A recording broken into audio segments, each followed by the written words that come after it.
I don't care what card you're holding. You need to leave this floor, now."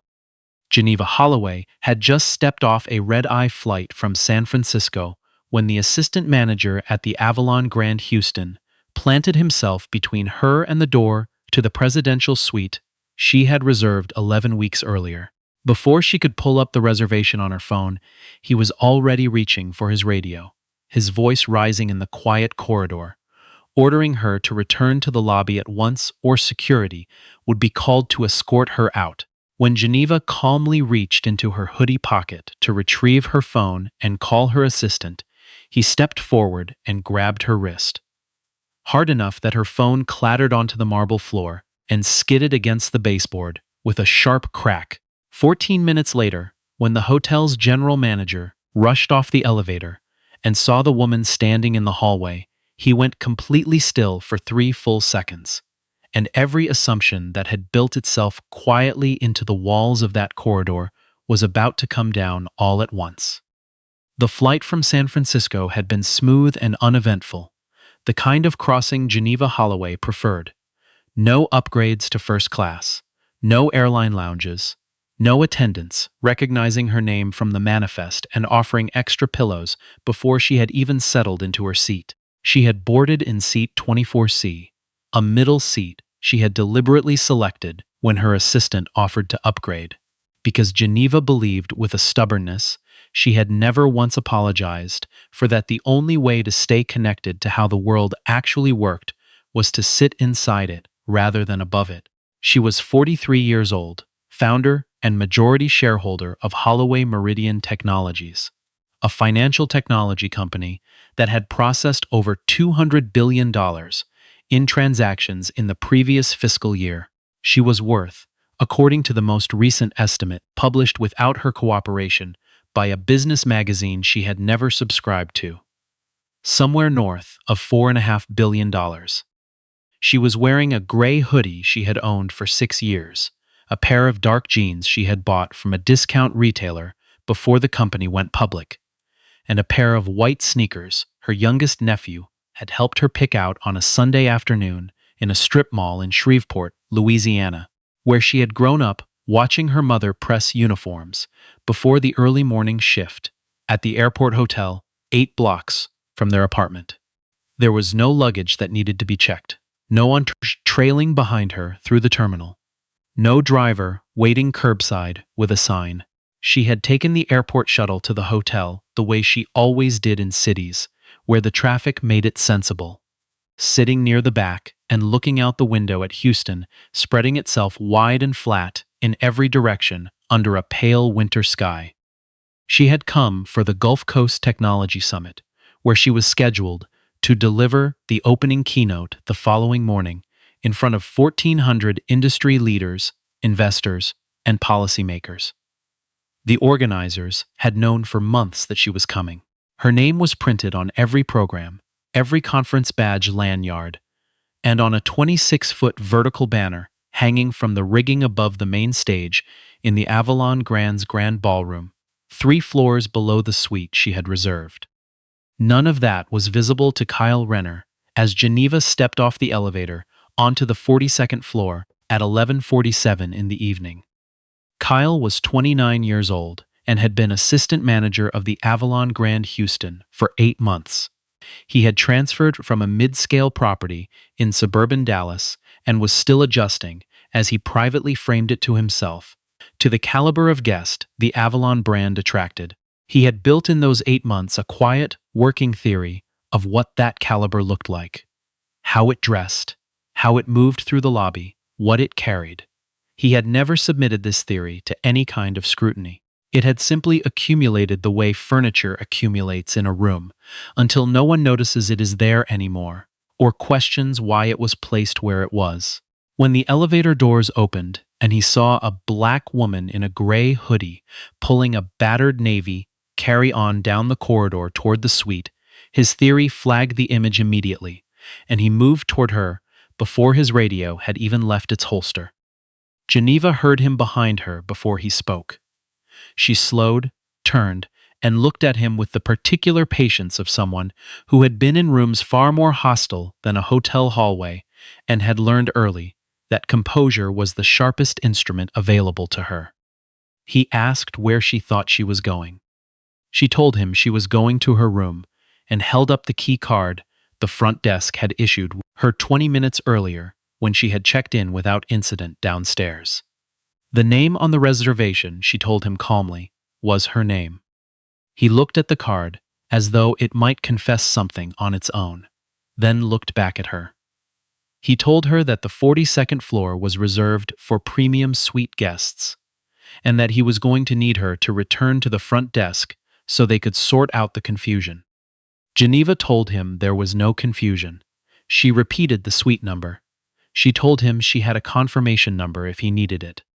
He said the confirmation number didn't matter right now, and that he would need her to accompany him to the lobby. Something quiet shifted in her chest. Not surprise, not quite anger, but the familiar weight of a scene she had walked into before, in rooms that decided, before she opened her mouth, what she was and what she wasn't. She had learned to carry that weight without letting it show on her face. She had been practicing since she was 9 years old, and a teacher at Brookhaven Elementary had told her mother that Geneva was bright, considering. She did not move toward the elevator. She told him again, her voice steady, that she was a registered guest, that she had a receipt, a confirmation, and a key card that the front desk had already encoded to her room, and that she had no intention of returning to the lobby at 11:47 at night after a 6-hour travel day to have a conversation she had already had downstairs. Kyle's jaw tightened. He reached for his radio and called for security to come to the 42nd floor. They stood in the corridor for 2 minutes while the elevator descended and returned with Officer Reyes, a broad-shouldered man in a dark security blazer, who took in the scene with the practiced neutral expression of someone who had been called into situations he didn't fully understand many times before and had learned to let the person with the radio lead. Kyle told him that this woman was claiming to be a guest in the presidential suite and that he was having difficulty verifying her status. Officer Reyes glanced at Geneva. Geneva looked back at him with steady eyes and offered to pull up the entire reservation on her phone. Kyle told her that wouldn't be necessary and that they would sort it out downstairs. Geneva reached into her hoodie pocket. Kyle moved faster than any of them expected. He stepped forward and caught her wrist with one hand, not rough the way something planned would be, but quick, reflexive, the way a person moves when their body has already made a decision their mind hasn't caught up to. Geneva's phone flew free of her fingers. It hit the marble floor and skidded 6 feet down the corridor, the screen spider-webbing in the low light. The hallway went very quiet. A door at the far end of the corridor had opened without anyone noticing. A couple in matching resort robes, returning from the hotel's spa, stopped in the gap of their doorway and stood watching without speaking. Geneva looked at her phone on the floor. She looked at Kyle's hand on her wrist. Then she looked at Kyle's face, and what she found there was the thing she had seen before in rooms like this one. Not malice exactly, but the particular blank certainty of a man who had never once imagined he could be wrong about something like this. She pulled her arm back slowly. He let it go. She did not reach for the phone. She kept her eyes on him and spoke in a voice so controlled that Officer Reyes would remember it weeks later as the calmest he had ever heard a person speak in a moment like that one. "You just made the most expensive mistake of your career," she told him. Kyle let out a short, involuntary laugh, the kind that is really a reflex against something that has made a person uncertain. He told her that threatening him wasn't going to change the situation. She told him she hadn't made a threat, she had made an observation. The couple in the doorway down the hall hadn't moved. One of them was holding a phone of their own now, tilted slightly at an angle that suggested they were doing something with it, other than checking the time. Kyle, emboldened by the presence of security at his side, and entirely unaware of the phone down the hall, told Geneva that he was going to have to ask her to come with them now. He gestured toward the elevator with a finality that was meant to end the conversation. Geneva picked up her cracked phone from the floor with a deliberate calm that seemed to unsettle Officer Reyes far more than it unsettled Kyle. She pressed the home button. The screen, fractured but still functioning, lit up. 42 unread messages since she had last checked it on the shuttle. Conference organizers, her chief of staff, her attorney, who had a habit of sending things at midnight.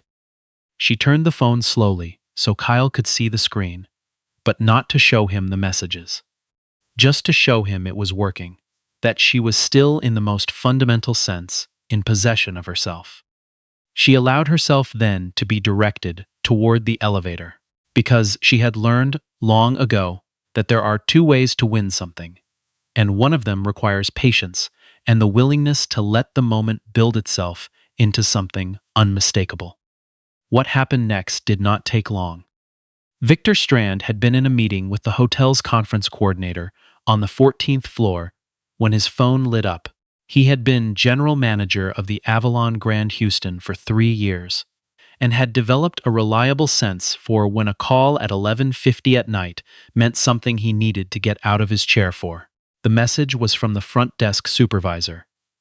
The guest in the presidential suite had been stopped in the corridor by the assistant manager, and there appeared to be a physical altercation.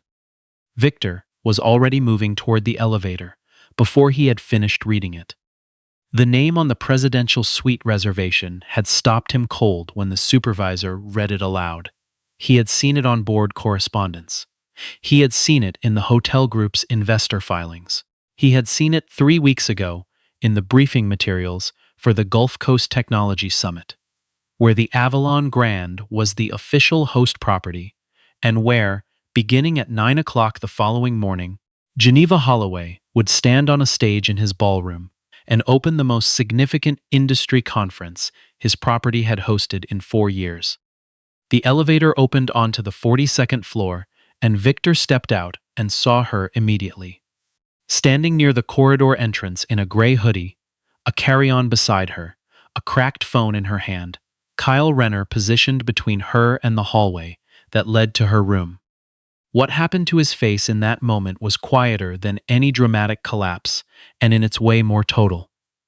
Every carefully calibrated thing he believed about how his hotel ran, the training he had supervised, the standards he had implemented, the reputation he had spent 3 years building, all of it rearranged itself in the space of a single breath. He walked past Kyle without looking at him. He walked past Officer Reyes. He stopped in front of Geneva Holloway, a woman he had never personally met, but whose face he had seen often enough in the materials on his desk to recognize without assistance. And he said the only words that made sense to him in that moment. "Mrs. Holloway." His voice was barely above a murmur. "I am the general manager of this property, and I owe you an apology that I am not certain language is going to be adequate for." She looked at him. He turned to Kyle then, and the look on his face was the kind that doesn't require a volume to communicate everything it needs to communicate. He asked, his voice very level, what had happened in this hallway. Kyle started to explain. He referenced the key card, the need to verify, the protocol for premium floor access. Each word sounded smaller than the one before it, shrinking against the reality assembling itself around him. He mentioned that the guest had reached into her pocket and that he had reacted. Victor stopped him with a single word. Then he said, carefully, that the woman standing before them was Geneva Holloway, founder of Holloway Meridian Technologies and the largest individual investor in the Avalon Grand Hotels Group, holding a stake she had acquired 14 months ago that represented more than 20% of the parent company's outstanding shares. She was also, Victor continued, the opening keynote speaker for the conference currently set up in the hotel's grand ballroom, whose name was on every piece of conference signage and every printed program his staff had spent 3 days arranging. The couple in the resort robes down the hall had not gone back inside. Kyle's face went through several expressions in rapid succession. The certainty that had carried him through the last 15 minutes did not so much collapse as dissolve. Like something that had only held its shape because no one had looked at it closely enough, and now someone had, and there was nothing underneath to hold it together.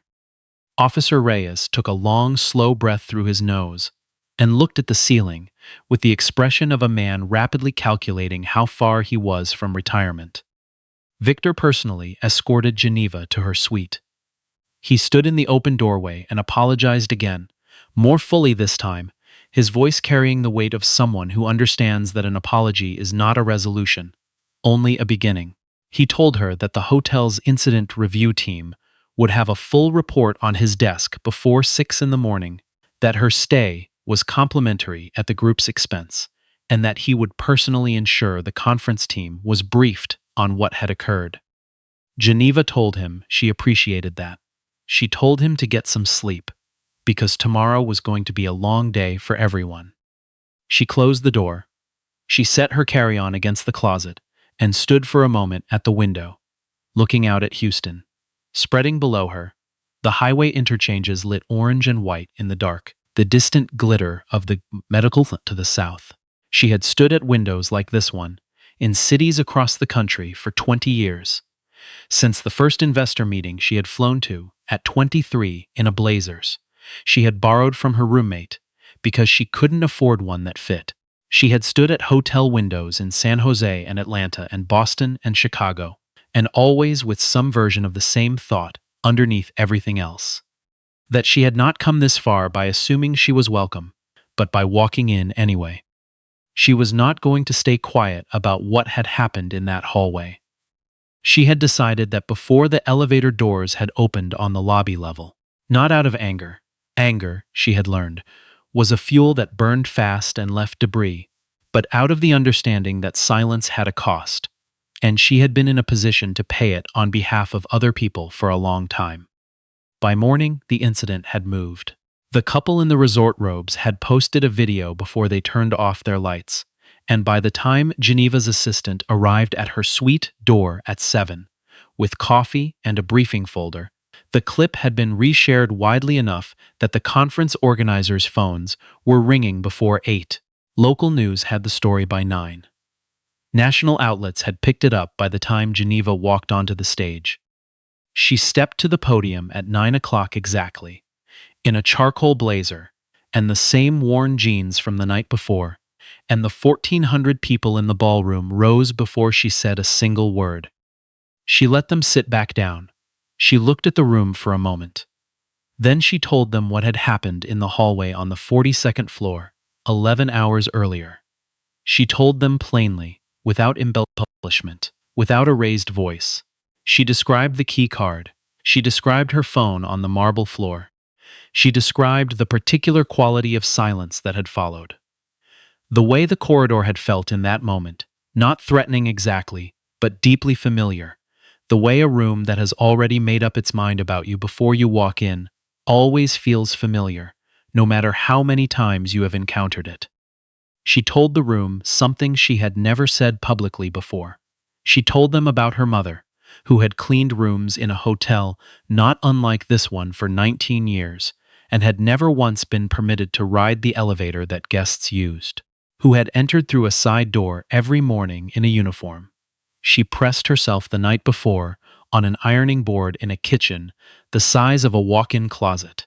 Her mother had worked with the quiet dignity of someone who understood that dignity was not something given to you by the room you were allowed into, but something you carried in with you regardless.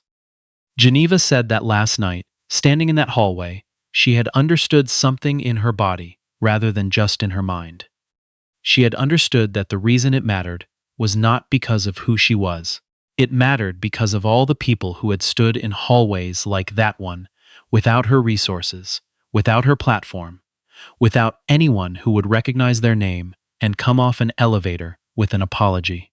Those people deserved the same response, not when their net worth became relevant, not when their job title surfaced, but before any of that, in the first second of any encounter, simply because they were standing there. She asked the room to consider what it meant that the tech industry built systems capable of routing a payment from Houston to Singapore in the time it took to blink. And yet, the most consequential decision in any human interaction, who gets the benefit of the doubt before they have said a word, was still running on a system that no one had examined or updated in decades. When she stepped away from the podium, the room came to its feet a second time, and this time it stayed standing longer. Kyle Renner was suspended pending review within 2 hours of Victor Strand's incident report reaching the hotel group's corporate offices. The review team's findings, completed 4 days later, documented the unauthorized physical contact, the failure to follow the hotel's own verification protocol, and the decision to detain a guest who had presented valid credentials. The findings also noted that Kyle had completed the Avalon Grand's mandatory guest services and inclusion training just 4 months prior. He was terminated the following week, the letter of separation citing conduct inconsistent with the group's stated values, and a breach of the physical contact policies that every frontline employee signed at the time of hiring. Officer Reyes filed a separate internal report that same night, unprompted, documenting his own role in the incident. He had not touched Geneva. He had not escalated the situation. But he had stood and watched without intervening, and he wrote that down in language that did not soften it. He requested a meeting with the group's director of security operations, and spent 2 hours in that meeting describing what he had observed and what he wished he had done differently. He was not disciplined.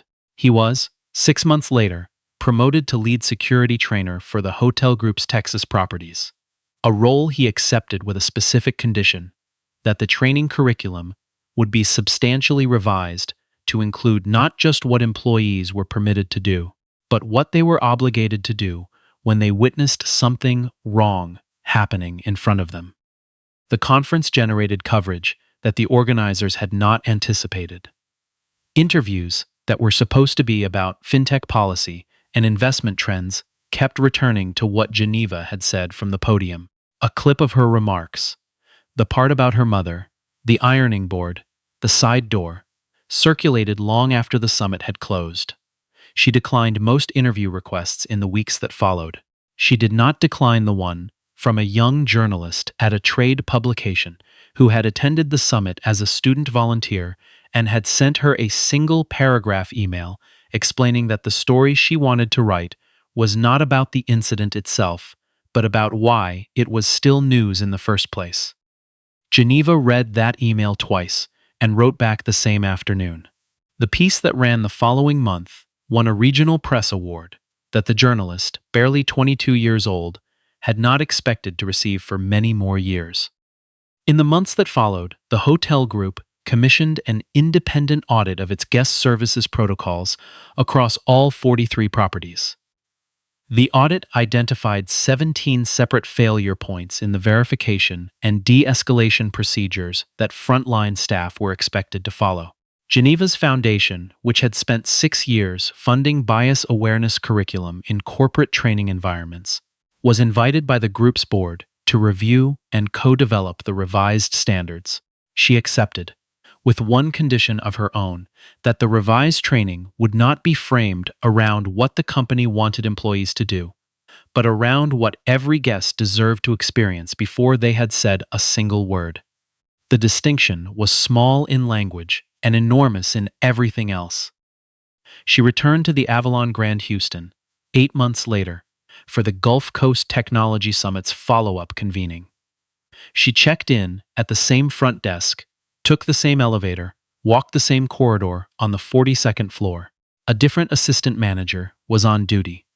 Younger, newer to the property, someone who had come through the revised onboarding program that had gone into effect in the spring. He passed her in the hallway near the suite, saw her carry on, and asked with a natural, unpracticed ease whether she needed anything. She told him she was fine. Thank you. He nodded and continued on his way down the hall, already thinking about something else. She stood at the door to her suite for a moment after he'd gone, key card in hand. The corridor looked the same as it had the last times she had stood here. Same marble floor, same low light, same quiet that a 42nd floor has at the end of a travel day. A different kind of quiet than the one that had settled over it, the night Kyle Renner had planted himself between her and her room. She pressed the card to the reader, The lock released with a soft click.